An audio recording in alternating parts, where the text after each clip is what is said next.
رحیم نحمدہ و نصلی علی رسولہ الکریم اما بعد۔ رمضان کے مسائل میں روزے سے متعلق ان مسائل کا بیان ہے جن سے روزہ نہیں ٹوٹتا اور جن سے روزہ مکروہ ہوتا ہے یا مکروہ نہیں ہوتا۔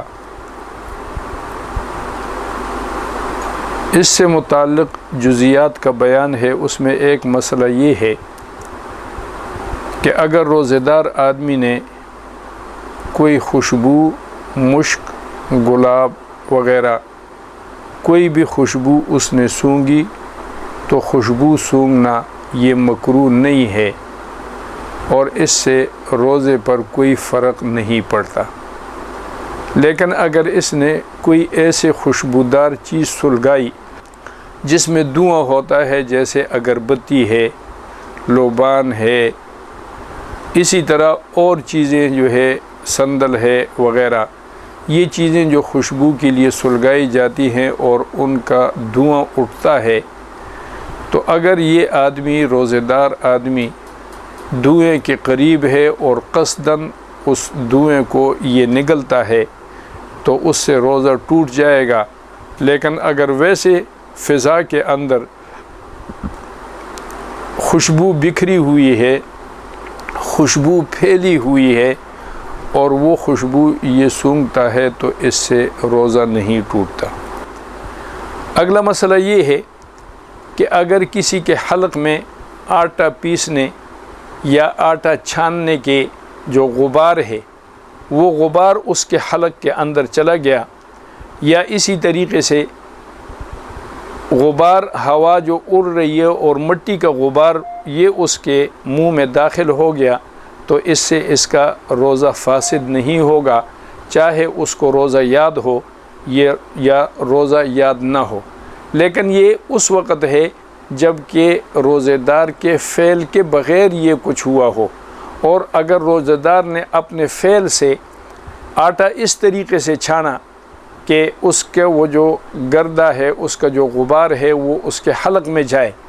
یا تیز ہوا اڑ رہی تھی اس میں مٹی اڑ رہی تھی اور اس نے منہ بند کرنے کے بجائے منہ کھلا رکھا اور وہ غبار اس کے منہ کے اندر جاتا رہا تو اس سے روزہ ٹوٹ جائے گا۔ اگلا مسئلہ یہ ہے کہ اگر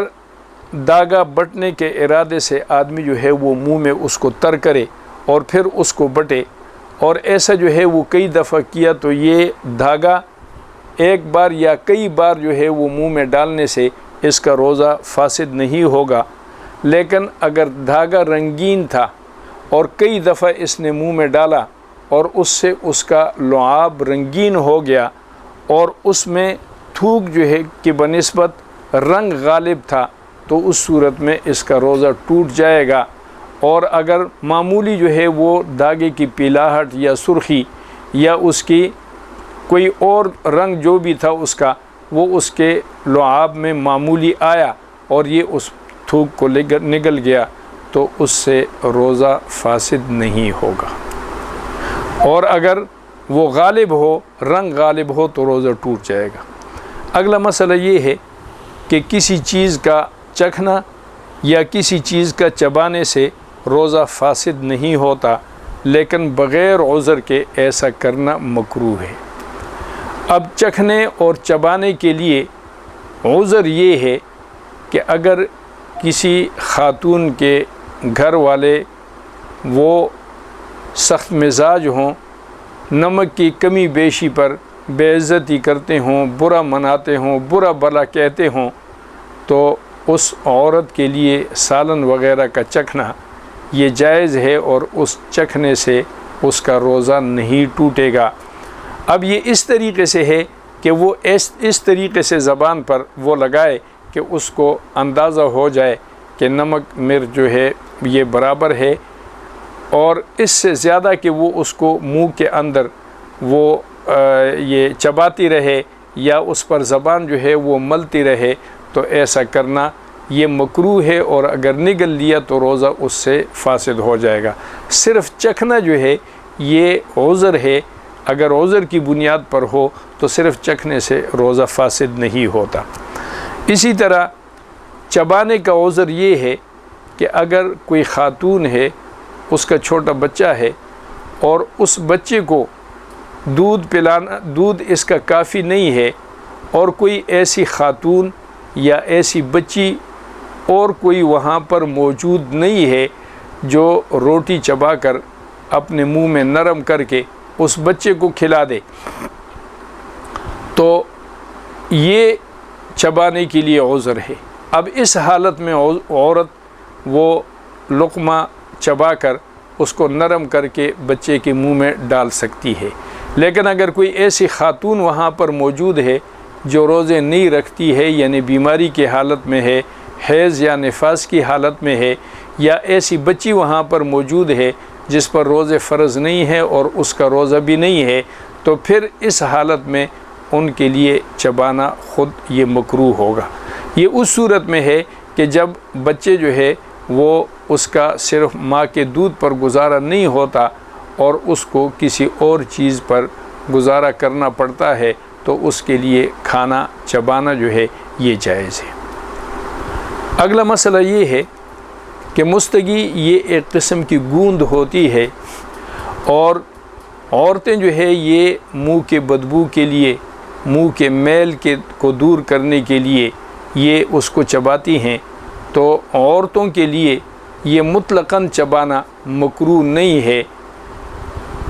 مردوں کے لیے یہ مکروہ ہے، اس لیے کہ مردوں کو منہ صاف کرنے کے لیے شریعت نے ایک متبادل چیز یعنی مسواک وغیرہ مہیا کی ہے، تو وہ مسواک کر سکتا ہے، مسواک کرنا اس کو چاہیے۔ اور عورتوں کے چونکہ مسوڑے کمزور ہوتے ہیں تو بعض دفعہ وہ یہ مستگی چبا کر اپنے منہ کے دانتوں کے اس کے گندگی کو جو ہے وہ دور کرتی ہیں۔ اب اس کے چبانے سے روزہ جو ہے یہ فاسد نہیں ہوگا، اور اس کے لیے شرط یہ ہے کہ وہ ٹوٹ کر اس کے حلق میں نہ جائے۔ اگر اس گوند کے کوئی حصہ ٹوٹ کر حلق میں چلا گیا تو اس سے جو ہے اس کا روزہ ٹوٹ جائے گا۔ لیکن وہ اس قسم کی ہوتی ہے جیسے آج کل آپ سمجھ لیں جیسے چگم وغیرہ ہوتی ہے، تو چگم کی طرح وہ ایک گولا سا بن جاتا ہے اور اس سے کوئی چیز ٹوٹ کر منہ میں نہیں جاتی۔ چگم کے اندر اگر مٹھاس نہ ہو، کوئی اور ذائقہ اس میں نہ ہو جس ذائقوں کو لوگ چباتے ہوں، ذائقہ کے بعد پھر یہ چگم کو چباتے رہتے ہیں، اگر یہ چیز اس میں نہ ہو یعنی ذائقہ نہ ہو، رنگ نہ ہو، اور صرف جو ہے وہ بے مزہ سی چیز ہو، جیسے بعد میں وہ صرف ایک ربڑ قسم کی چیز رہ جاتی ہے، تو اگر یہ چگم بھی اس قسم کی رہ گئی ہے کہ اس سے میں کوئی ذائقہ نہیں ہے اور اس کا کچھ حصہ ٹوٹ کر منہ میں نہیں جاتا اور اس سے دانت صاف ہوتے ہوں، منہ کی میل دور ہوتی ہو، تو عورتوں کے لیے اس کا چبانا بھی مکروہ نہیں ہے۔ لیکن یہ شرط اس میں مد نظر ہے کہ اس کا کوئی حصہ ٹوٹ کر منہ میں اندر نہ جائے۔ اگلا مسئلہ یہ ہے کہ اگر سالم ہریڑ یہ ایک آدمی نے منہ میں رکھی اور اس کو چوستا رہا، تو اس سے روزہ فاسد نہیں ہوتا،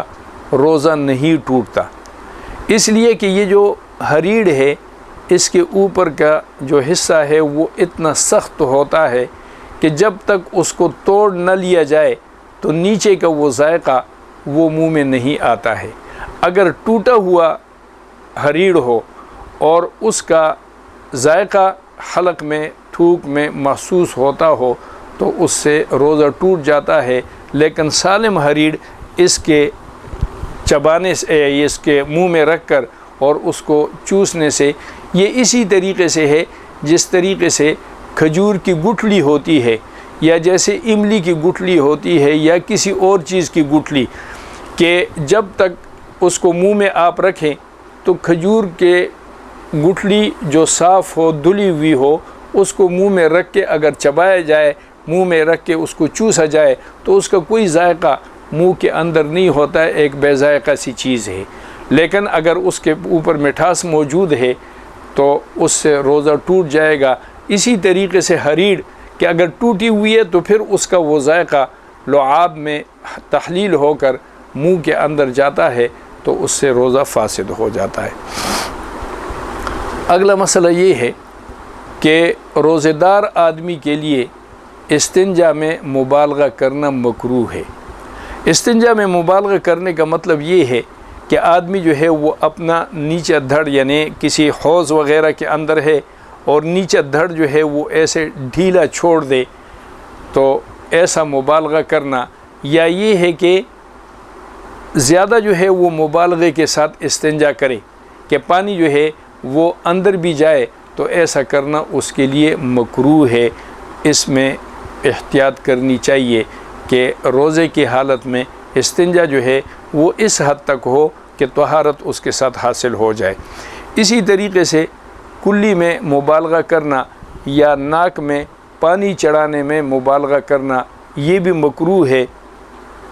کلی میں مبالغہ یہ ہے کہ آدمی جو ہے وہ پانی منہ میں ڈال کے اور پھر اس کو منہ میں ایسے پھراتا رہے اور یہ جو حلق ہے یہاں تک اس کا پانی پہنچ جائے، یا ناک میں مبالغہ کرنے کا مطلب یہ ہے کہ یہ جو نرم حصہ ہے اس سے اوپر پانی چلا جائے، تو اس میں زیادہ امکان پھر یہ ہوتا ہے کہ مبادا ایسا نہ ہو کہ پانی کے کچھ ذرات اور کچھ قطرے اس کے حلق میں داخل ہو گئے ہوں، تو اس لیے روزہ دار آدمی کو روزے کی حالت میں کلی کرنے، ناک میں پانی ڈالنے اور استنجا کرنے میں مبالغہ کرنا مکروہ ہے۔ اگلا مسئلہ یہ ہے کہ اگر روزہ دار آدمی کے کان میں اس کے فعل کے بغیر پانی داخل ہو گیا تو بالاتفاق اس کا روزہ فاسد نہیں ہوگا، لیکن اگر اس نے اپنے فعل سے ایسے کیا، مثلا یہ ہے کہ کان جو ہے وہ ایسے کیا اور اس میں پانی جو ہے وہ ٹپکا دیا اس نے، یا دوائی اس نے ٹپکا دی، تو اس میں بعض فقہا کا قول یہ ہے کہ اس سے اس کا روزہ ٹوٹ جائے گا۔ بعض فقہا کے نزدیک روزہ فاسد نہیں ہوگا، لیکن احتیاط اسی میں ہے کہ اگر یہ پانی ٹپکا دے اور ان فقہا کا پیروکار ہے جو اس سے روزہ فاسد ہونے کے قائل نہیں ہیں، تو پھر بھی اس آدمی کو احتیاط کرنی چاہیے، اس لیے کہ دوسرے فقہا کے نزدیک اس کا روزہ اس سے فاسد ہو جاتا ہے، تو احتیاط اسی میں ہے۔ اس میں جو ہے وہ پرہیز کرنا چاہیے۔ اسی طریقے سے جب آدمی کنویں میں، نہر میں غوطہ لگائے تو اس سے بھی پرہیز کرنا چاہیے، اور پانی میں جو ہے وہ داخل نہ ہو، اس لیے کہ اس میں اس بات کا قوی امکان موجود ہوتا ہے کہ اس سے روزہ جو ہے وہ فاسد ہونے کی صورتیں پیدا ہو سکتی ہیں۔ تو اب اگر اس صورت میں تھوڑا بہت جو ہے وہ پانی اس کے حلق سے، اس کے جو ہے وہ بڑے پیشاب کی جگہ سے ناک سے اندر چلا گیا، تو پھر بالاتفاق تمام فقہا کے نزدیک اس کا روزہ فاسد ہو جائے گا۔ اور اگلا مسئلہ یہ ہے کہ پانی میں تیرنے سے روزہ فاسد نہیں ہوتا ہے، لیکن اس کے لیے شرط یہ ہے کہ ایک تو یہ کہ اس آدمی کو یہ سخت ضرورت ہو، ورنہ بغیر ضرورت کے نہانا یہ مکروہ ہے، اور سخت قسم کا مکروہ ہے، روزہ فاسد نہیں ہوتا ہے۔ اشد ضرورت یہ ہے کہ آدمی کا گھر ایسی جگہ پر ہو کہ اس کو پانی میں تیر کر اپنے گھر کی طرف جانا پڑتا ہے، درمیان میں نہر پڑتی ہے، پانی ہے اور اس پانی میں اس کو تیرنا پڑتا ہے۔ تو اگر ایسی صورتحال ہے کہ اس کو تیرنا پڑ رہا ہے، تو پھر بھی فقہا یہ لکھتے ہیں کہ یہ آدمی اپنے جسم کو اس طریقے سے ٹائٹ کرے، مضبوط کرے، اور جسم کو حرکت جو ہے وہ کم دے، زیادہ حرکت دینے کی کوشش نہ کرے، زیادہ ٹانگیں نہ مارے، زیادہ ہاتھ غوطہ نہ لگائے، تو اس احتیاط کے ساتھ جو ہے اس کو وہ تیرنا چاہیے اور بغیر ضرورت کے نہیں تیرنا چاہیے۔ اگلا مسئلہ یہ ہے کہ اگر کسی روزہ دار آدمی نے اپنے چھوٹے پیشاب کے جگہ پر دوائی یا تیل یا پانی یا کوئی چیز ایسی ٹپکائی، تو اس سے اس کا روزہ فاسد نہیں ہوتا، اگرچہ وہ پانی، تیل، دوائی وغیرہ وہ اس کے مثانے تک پہنچ جائے۔ لیکن اگر خواتین نے کیا تو ان کا روزہ فاسد ہو جائے گا۔ اب یہ مردوں کا روزہ جو ہے یہ اس لیے فاسد نہیں ہوتا کہ یہ جو